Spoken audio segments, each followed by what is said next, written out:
CURES is sponsored by Wheeler Health's Better Choice program. More at wheelerhealth.org. Helping you lead a healthier life. This is CURES. Hi, everyone. Welcome to the CURES Show, where we explore the cutting edge of wellness for our mind, body, and spirit. I want to wish you all happy holidays. And I also want to let you know it is absolutely okay if you are not feeling merry and bright. There's a lot of pressure to feel that way, but our friend Dr. Laura Saunders is here with our mental health boost, and we're going to talk about a lot of things that happen around the holidays, including that feeling of maybe we're not as happy as we think we're supposed to be, and how to handle rude comments, which can also make us feel not happy. Dr. Saunders, thanks for being with us. Thank you, Kara. Yeah, so I do actually like to talk a little bit about the holiday blues. I talk all the time, there are no Hallmark families, and the social comparison to those Hallmark movies that make you feel so inadequate about your own family. But at the same time, there are people that really do struggle around the holidays where things just aren't, as you said, merry and bright. And there's a lot more kind of emotional difficulty that comes up this time of year more than any other time of year. Yeah, and it could be for a myriad of reasons. Maybe if you've lost someone, or maybe it's just a confluence of things, right? The stress, the busyness. Some people already feel a little moody with seasonal affective disorder. Absolutely. It comes from a couple of different things. I think often it starts with unrealistic expectations. So you're trying to create the perfect holiday. You want to have the perfect family, and, so-and-so is not getting along with, someone else. And you have really high expectations and unrealistic expectations. And so you set yourself up for like emotional disappointment or feelings of inadequacy or feelings of failure. Yeah, that makes a lot of sense. I'm thinking we look on TV, or you nowadays on social media, on Instagram, and even myself, I'll catch myself doing this, that I'm the female in the family, so I'm the one doing all the hosting, and I guess I could cut it way down, but I always feel like if I'm not doing it, who's going to do it? And you see those movies where people opt out, like, we're not doing Christmas this year. I mean, that doesn't always feel like an option, but sometimes you're pushing yourself way too hard because you feel like you're the only one who can, or you just have to, but maybe we don't have to. Right. I mean, it is about coming up with ways to take care of yourself. I mean, it's also addressing some of the other big stressors, right? So you're talking about kind of the emotional strain of hosting lots of parties or hosting family. There's also financial stress for a lot of people, where they feel like they have to buy gifts and do all sorts of big things or host lavish parties. And honestly, for some people, there is the sentimentality of loved ones that are lost, that this is a time we often remember them because we go back into our childhoods, and we remember hopefully some positive memories. And then you realize those people are not with you anymore, and that can sort of cause a lot of grief. So it's really looking at some of these factors that lead into the holiday blues and then addressing them sort of one by one. So let's take it one by one. Financial stress. If you're a parent and your kids are giving you a list and you're thinking, gosh, our intention was to try to maybe dig out of debt a little bit or do some better financial planning, and okay, I'll just buy these things and I'll deal with it later, and then parents are feeling stressed. Or how do you handle that expectation and when you feel like other people are going to be let down?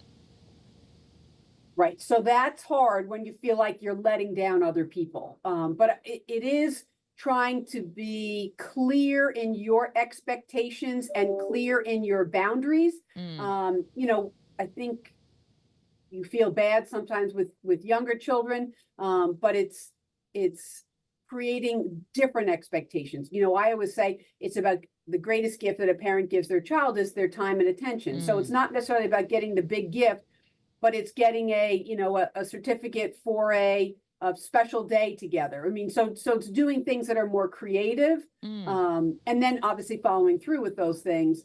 But it's trying to change things from being always financially based to being more emotionally based. Yeah, and you do say that a lot. Time and attention, the greatest gifts we can get our kids. And I know at the moment they might be asking for a lot of things. The older they get, the more expensive that list becomes. Social media, they know about all kinds of things that we probably didn't know about growing up.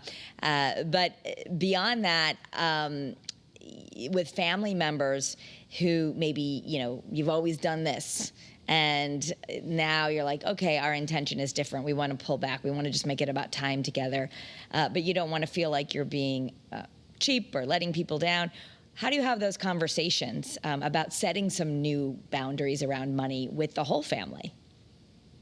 So it often starts with an I statement, like, I feel, a need to make some changes this holiday, or I've been struggling a little bit, and I'd like to, let you know that, and maybe we can come up with a different plan for whatever it is, gift exchange, holiday gatherings. So it's coming from that place of like I feel, or I'm worried, or I'm concerned about, and then kind of putting it out there, and then sometimes being open to the other person stepping in and saying, you know what, I've just been waiting for you to ask me. I'd be happy to host, or I'd be happy to set this up or plan this or arrange this. So sometimes it's just identifying what's going on with you, being open with someone else. It could be your spouse, it could be a friend, it could be a sibling. So and just being more open. It's also really being kind to yourself and practicing that self-care and that grace that we talk about, giving yourself the grace of not having to do it all. Yeah, I'm going to say that for you again, the grace of not having to do it all. Does this happen in the world of the psychologist home? I know you have a sister who does a lot of this, but do you find yourself, and what does your self-talk sound like for those moms and women out there who are like, oh, I can't, I have to. I hear that a lot. I have to. Well, I mean, I do a lot of self-talk. And so it's just reminding myself, what do I need to do today to take care of myself? What do I need to let someone know if I'm struggling with something? So it really is, it always starts with identification. And then the next step is really releasing it or sharing it or writing it down, focusing on what you do have, not what you don't have. This is a time of year where we really want people to focus on gratitude. I mean, it's a great thing to focus on all year round, but this is especially a time. It's not so much the person that you lost, but the person that you still have in your life. So it's just finding ways to, for all of us to step into it and just say, I'm doing the best I can. Mm-hmm. I'm doing the best that I can. So that perfection, I think Winston Churchill said perfection is paralysis, but you would also say that it's just something that's going to create more stress in our life when we're trying to do everything perfect or to some standard. Maybe it was the way your mother did it or your grandmother did it.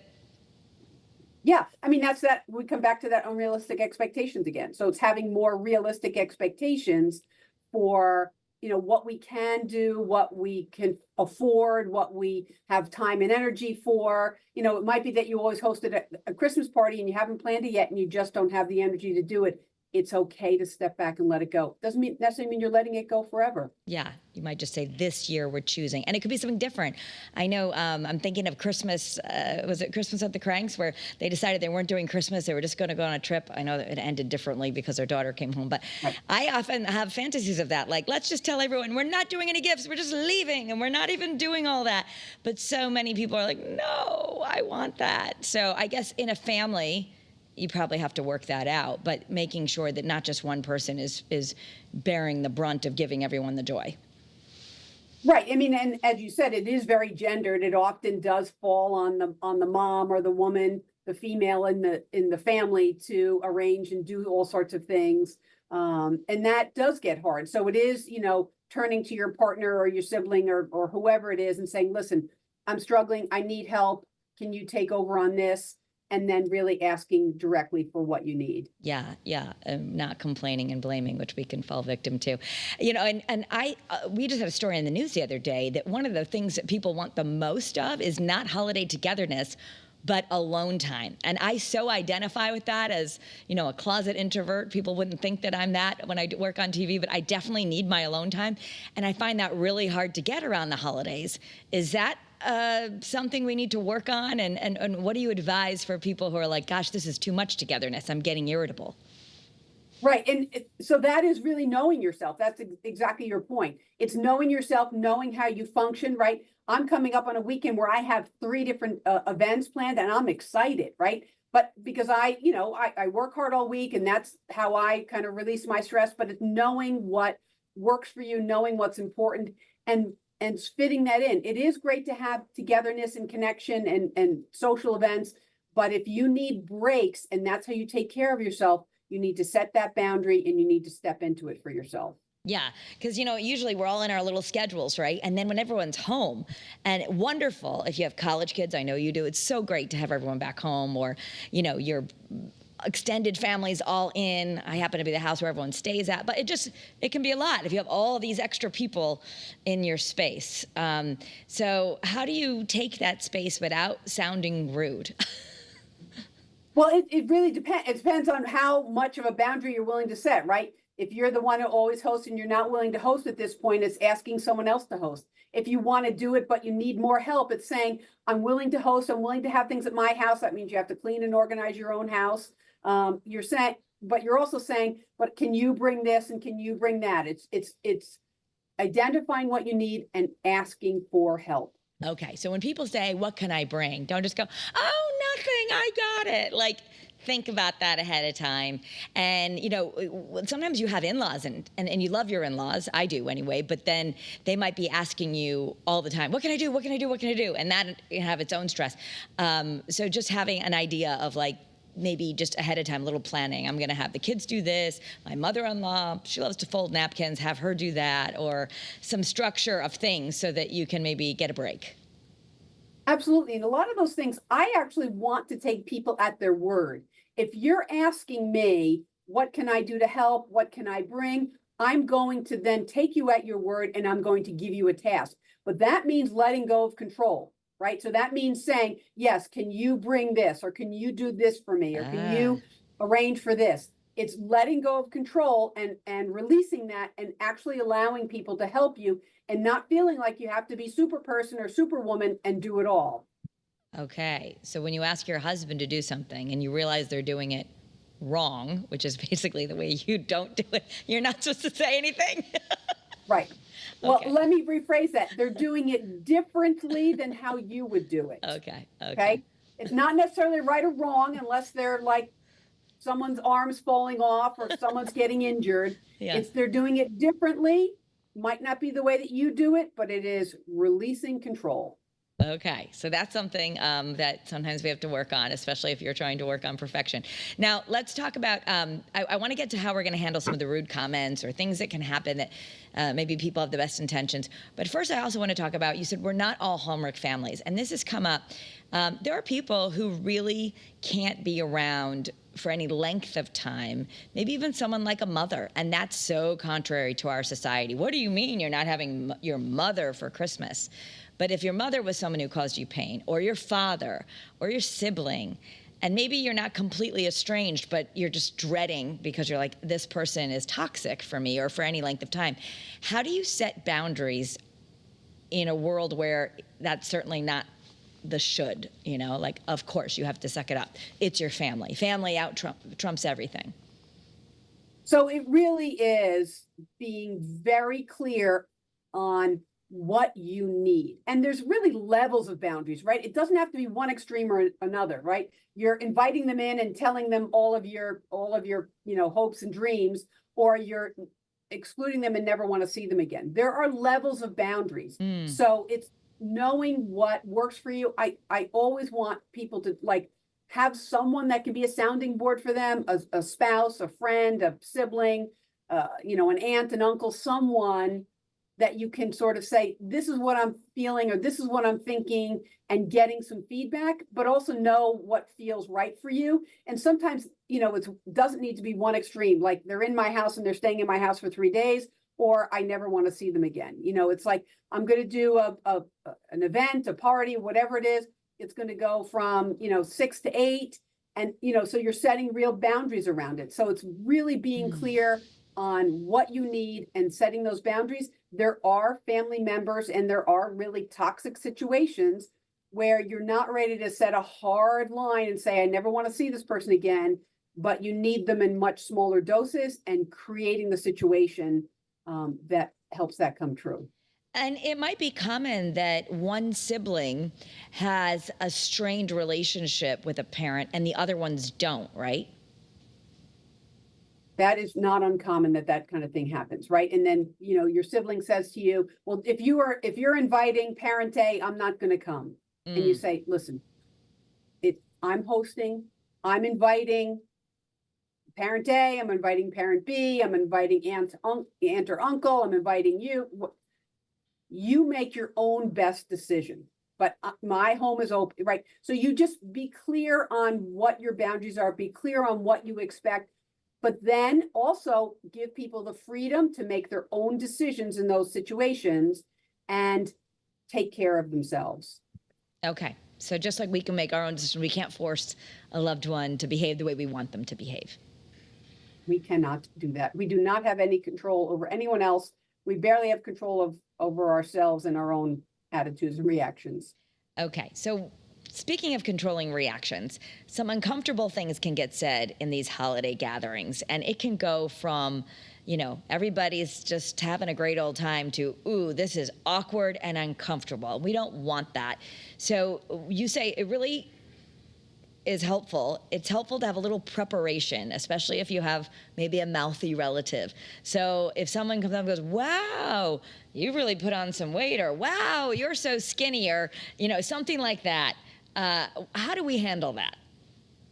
So again, it's like knowing what your weak spots are, what you're worried about, or what your triggers are. It's knowing yourself, right? Knowing if someone comments on my weight, in Great Day, Scott knows I'm very into my hair. So if someone comments on my hair, how am I going to react to that? And so knowing what you're sensitive about, and then having I do like a little role play in my head in some of these situations. And I work with a lot of, clients on how can we do a little role play? What if someone says this? What's going to be your response? Have a couple of standard replies. And then, you always bring up the good point, then reflect it back. I'm comfortable with the weight that I'm at now, or yes, I've been working on being more healthy.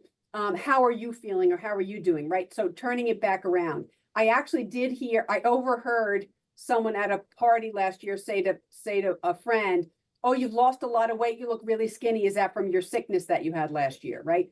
And the person was sort of taken aback, but then came up with a response.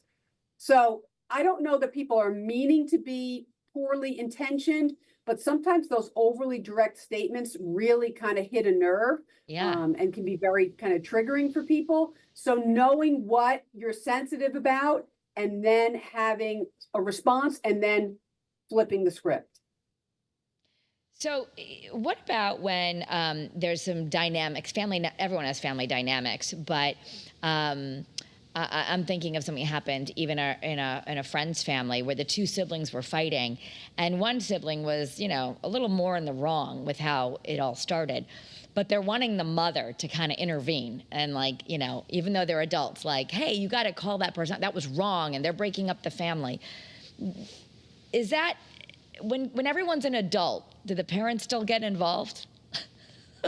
I think that it's very hard for parents not to want to be problem solvers for the course of their lives. I mean, developmentally, right, you're a more intense problem solver when your children are younger. You're starting to pull back a little teenage and young adult years, hopefully really pulling back when they're full-grown adults. But I think it's hard for parents to be completely uninvolved. However, I do like to have, again, realistic expectations. Your parent can say, listen, I was upset when you said this and it really made your sister or your brother or your brother-in-law upset. Can you dial it back a little bit? What I do get worried about this time of year, and we're in a pretty intense time, is a lot of the political discussions that really can come off because generally who's on which side of the fence.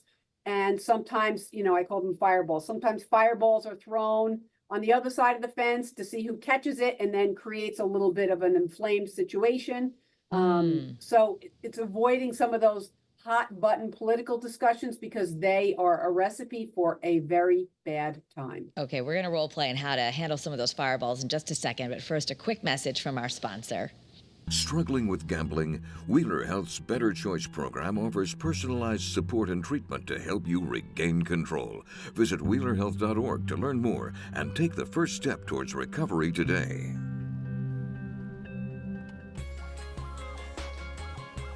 We're talking about how to handle stress at the holidays, whether you're not feeling merry and bright or you're worried about some of the rude comments at the cocktail party. I'm here with Dr. Laura Saunders for our mental health boost and a little expert psychological advice. So if someone lobs that fireball at you, and this happens all the time, I mean, right now I know your advice was try to avoid politics, but sometimes it just happens and someone says something. How do we handle, like right now, the country's very divided. So chances are you're going to go to a party that has a bunch of family members and you're going to have different viewpoints. So if someone starts bringing up politics and trying to get your goat, what do you say? So in those situations, you need to be realistic. And part of the realistic expectation is that you are not going to change someone's mind that is dead set on their position. A family gathering, a holiday gathering, a party, whatever it is not going to be the time where you change someone's mind. So what do you need to do in that situation to protect yourself? It might be that you walk away. I sort of have a 1 or 2 comment rule myself. Like I can walk away and I can ignore 1 or 2 comments and walk away because that's better for my mental health. I do start to get a little worked up when it's now not 1 or 2 comments, it's 3 or 4 or 5 or 6. Now they're looking to engage someone. So I have to catch myself because that to me is a sign they're looking for a fight. And I got a lot of information about the other side and I'm certainly willing to give it to them. But that's just a trap for me. So knowing in those situations, I will feel better, not engaging in a battle or conflict where I'm not changing the other person's mind. I'm just creating discomfort for everyone around us. Okay, so you're just remembering the outcome. If you're really interested in my opinion, am I in a safe space to give it? Sure. Otherwise, if you're just trying to have me say something so you can come blasting back, then maybe you're not interested and you're just like, oh, thanks, hold that thought. I'm going to go get some punch. I'll be back. And don't come back. Yeah. Right. So walk away is one strategy. You mentioned someone might also, as far as rude comments or maybe intrusive comments, a lot of people are changing their relationship with alcohol right now. And they either A, might be concerned that a loved one drinks too much, or they might not be drinking. And people are like, well, where's your drink? Have your drink. Or come on, it's the holidays, let's toast. How do we handle it if people are getting intrusive about how you're handling alcohol? So that's a great point because it's in one extreme or the other, right? Sometimes people are drinking more because they go to more gatherings or it's the holiday season and they just feel like it's time to drink more, or they're trying to use it as a way to deal with any emotional wounds or, feeling sad. So they're drinking more, you're at a gathering. So what happens when people take in more alcohol or more substances? They are disinhibited. So they will say or do things that they wouldn't typically say or do. So in those situations, yes, people might comment on what you're doing. And you might be someone that's changing your relationship with alcohol. And you're saying, you know what, I'm taking a break. Again, it's having some of those kind of responses practiced in your mind so that you can share them, and only sharing as much as you're comfortable with. You don't need to say, you know what, I've realized I have a very serious problem with alcohol and I'm taking a break, right? Or it's, I'm gearing up for dry January, whatever it is. You don't have to give the person a lot of information. You can sort of set a boundary and say, I'm taking a break, I'm being more healthy, I'm taking care of myself, I'm not drinking tonight, whatever it is. You can set a short boundary or a longer boundary and give people information, but not go too deep and feel like you have to overshare. Yeah. I mean, we had someone on my other show recently who was saying she works with people who are trying to either cut out alcohol or maybe cut back. And she has prompts or set sayings, about this. Like, I love connecting with people without alcohol. I'm enjoying myself. I hope you are too. That was one of your suggestions. Or even faking it, like just getting some seltzer water with a lime and a stir, and then no one's going to ask you, like, why are you drinking a Coke? Or why do you just I guess nothing wrong with maybe let people think what they want. But if you just don't want the questions, you can get something that could look like there might be alcohol in it and you avoid it. Right. Sad that we have to think that way. That we can do to feel like we want to fit in, right? It's not, you go to an event, you don't want to not eat anything and not drink anything, but you want to feel like you're there for a reason. It is to connect or to socialize or to, catch up with people that you don't see very often. So yes, if you just have a seltzer, if you just have a mocktail, so it looks like a cocktail, but it actually doesn't have any alcohol in it. Whatever you need to do to help yourself feel comfortable, that's what you should do. So the other questions you might get, when are you going to settle down and get married? And people use that excuse like, I'm your mother, I can ask what I want, or I'm your nosy Aunt Joe. Right. So I guess, what do we say to that? And you don't say, hey, you're not supposed to ask that? Well, that's what we think. We say, hey, you're not supposed to ask that. You say, you'll be one of the first to know when I make that decision. Or again, that's that comeback. It's when you're dating someone, they say, when are you getting married? Or when you're not dating someone, is when are you going to find a partner, or a boyfriend or girlfriend? It's when you're married, when are you going to have children? I'll let you know when it happens. We're not ready yet. I mean, it's, again, having those standard responses, but it's setting that boundary and not letting people run over your emotional well-being. Yeah. The other one with finances can be difficult. Why aren't you working? Haven't you found a job yet? Right. Yeah, I heard you lost your job. There's tons of jobs out there. Why can't you just find a job, right? So people make a lot of assumptions about what's going on in your life. And you can say, I've been struggling. Yep, I'm looking for a job. If you got any leads, let me know. How's your job? Again, flipping the script and turning it back on the person. Saying, listen, if you got any leads, let me know. I'm open to help and support. Right. So it's turning the card around and letting the other person try to help you. Okay. And you say there's really only one and only thing from the psychologist to everyone listening that you can say to a relative or a person you haven't seen in a while, and that is, how are you? What's new? You look great. That's it. Those things are all Merry good. Christmas, happy holiday, happy Hanukkah, happy New Year's, whatever it is. How are you doing? What's new? You look great. Okay. And what about if I think as moms, we stress out about the kids and they might say or do something. The grandparents are around. Sometimes well, we only have a minute left, but let's just say your grandparent is saying something that upsets your kids and they get mouthy with the grandparent. You're not my mom, or you can't tell me that, or they have a meltdown. We feel embarrassed. How do we handle it? Take a deep breath and be careful, because very often your kids are modeling things that you've done or said. Oh, okay. So they got it from us. Sometimes, yeah. Great. All right. Well, as always, happy holidays. You look great. I love your hair. I mean it. What's new, Kara? I'm happy to hear from you anytime. Thank you. Thank you for all your sage advice, as always. That's another episode of Kara's Cures. I hope you'll like and subscribe on the podcast. Have a great day and a great holiday season, and be well.